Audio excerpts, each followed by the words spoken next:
राज ठाकरे जी, सब लोग कह रहे हैं कि चूंकि आजकल नरेंद्र मोदी की हवा है, आपने पहचान ली है, तो उनकी पूंछ पकड़ के आप भी अपना इलेक्शन जीतने की कोशिश कर रहे हैं।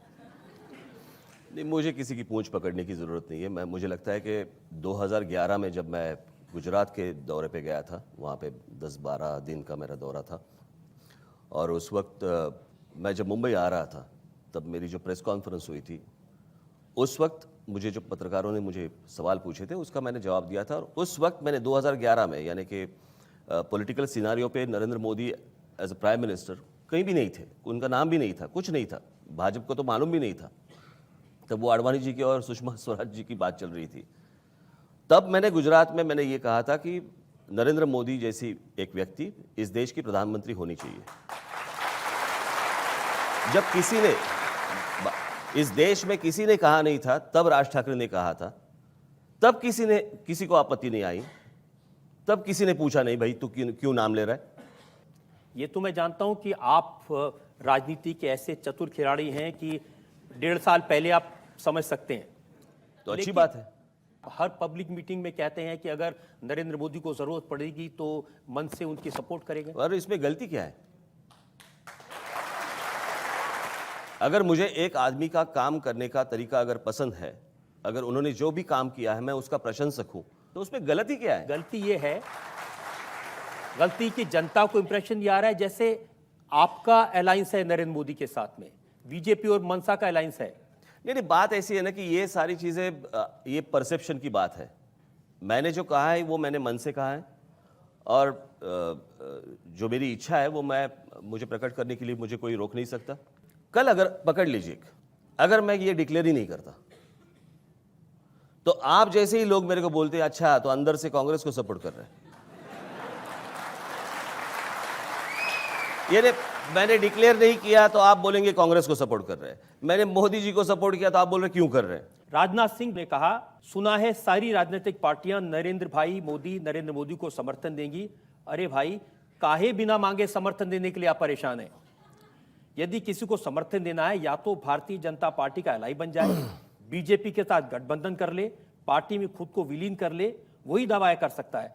काहे को अनावश्यक जनता की आंख में धूल झोंकते हो? राजनीति सिर्फ सच बोल के करनी चाहिए। बिल्कुल, मेरा सपोर्ट नरेंद्र मोदी को है, राजनाथ सिंह को नहीं है। और इसके ऊपर अगर किसी को आपत्ति है तो नरेंद्र मोदी जी बात करें, राजनाथ सिंह ना बात करें। आपकी अदालत ने नरेंद्र मोदी जब आए थे, मैंने उनसे पूछा था ये सवाल। हाँ। तो उन्होंने कहा भाई जो भी मुझे जहां भी समर्थन देना चाहे मैं इसमें क्या कर सकता हूं। तो बात खत्म। बात खत्म नहीं हुई। जैसे ही आप नरेंद्र मोदी का नाम लेते हैं, ऐसे ही उद्धव ठाकरे भड़कते हैं। अबे उसका मैं क्या कर सकता हूं? मैं उसका क्या कर सकता हूं? एक और घर है जहां आपकी बहुत बात होती है। उद्धव ठाकरे ने कहा कि शरद पवार के साथ आपका पर्दे के पीछे अलायंस है। उसके लिए पर्दा भी तो बड़ा होना चाहिए। देखिए, इनके सांसद दिल्ली में कहाँ रहते हैं, कहाँ जाते हैं, किन पवार साहब के दरवाजे के बाहर कौन खड़े रहते हैं, एक बार आप दिल्ली के हैं, आपको भी मालूम होगा कौन कौन वहाँ पे जाता है। मेरे तो सांसद है नहीं, उनके घर के बाहर कौन रहते हैं आपको ही मालूम होगा। ये सवाल इसलिए पैदा होता है कि शरद पवार आजकल आपकी बहुत तारीफ करते हैं। अभी मैंने उनका इंटरव्यू पढ़ा, वो कहते हैं कि वो जब तारीफ करते हैं तो समझ लीजिए डरना चाहिए। वो जब गाली देते हैं तो समझना चाहिए चलो अच्छी बात हो रही है। वो कहते हैं कि एमएनएस से डरना चाहिए, ये अच्छी बात है। वो कहते हैं एमएनएस को लाइटली नहीं लिया जा सकता, ये भी अच्छी बात है। उन्होंने कहा कि राज ठाकरे की पब्लिक मीटिंग में बहुत भीड़ आ रही है, वो सच है। तो अगर पवार साहब आपकी इतनी तारीफ कर रहे हैं तो कुछ ना कुछ तो मंशा होगी पीछे। अब उनको पूछिए, मेरी तो कुछ है नहीं। सब आके अगर मुझे आंख मारते हैं तो मैं क्या करूं?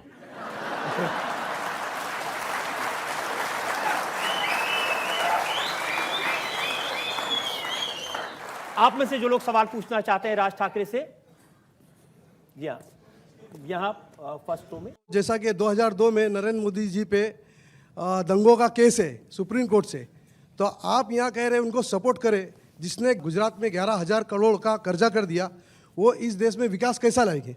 पहली बात तो यह है कि जो 2002 में हुआ वो किसी को पसंद है ऐसी बात नहीं है, लेकिन उसके बाद जिस तरह से गुजरात की जो डेवलपमेंट हुई है, मेरे पास बहुत सारे ऐसे मुस्लिम भाई आते हैं जो मेरे साथ बात करते हैं और कहते हैं कि जो अभी हुआ सो उसको कुछ नहीं कोई कर सकता, लेकिन अभी जिस तरह से वो डेवलपमेंट कर रहे हैं, बहुत सारे मेरे इंडस्ट्रियलिस्ट दोस्त हैं जो कुछ मुस्लिम हैं, उन्होंने मुझे कहा कि जिस तरह से वहाँ पे डेवलपमेंट हो रही है, जिस तरह से इंडस्ट्री को वहाँ पे लाने की कोशिश हो रही है, वो मुंबई के हैं, उन्होंने मुझे कहा कि मुझे आज लग रहा है कि जाके गुजरात में बैठ जाओ।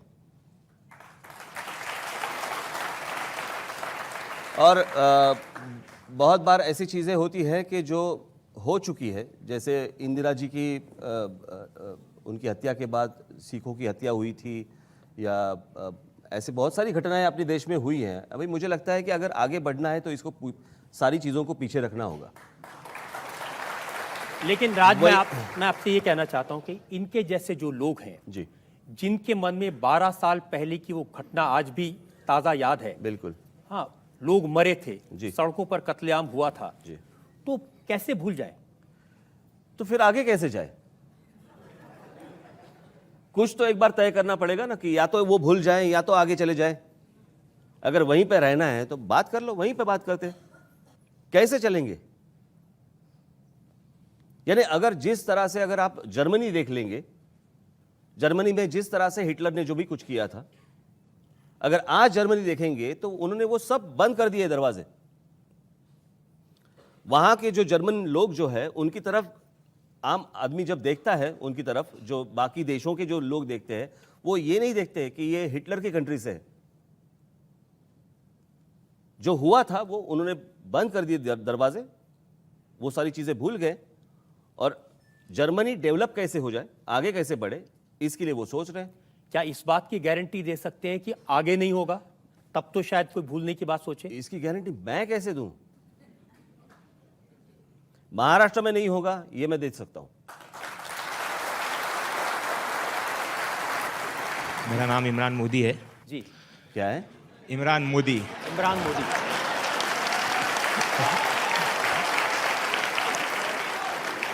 जी, इमरान साहब, आपको लेके घूमना चाहिए।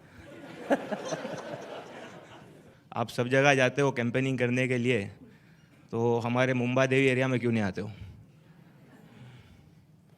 ऐसी जैसे हमारा भिंडी बाजार है, डोंगरी है, आप वहाँ पे क्यों नहीं आते हो सर जी? बुलाइए, आऊंगा। अरे सर, आपको ऐसा लगता है कि हम आपका वेलकम नहीं करेंगे? मैं वही बोल रहा हूँ, बुलाइए, आऊंगा। हम तो हमेशा बुलाते सर जी। चलिए अब ये जिम्मेदारी आपके ऊपर होगी, आप बुलाइए और सबके सामने उन्होंने प्रॉमिस किया वो जरूर आएंगे। जी सर, अभी बुलाएंगे आपको। बिल्कुल आऊंगा, और आपको आना चाहिए। बिल्कुल आऊंगा। Thank you.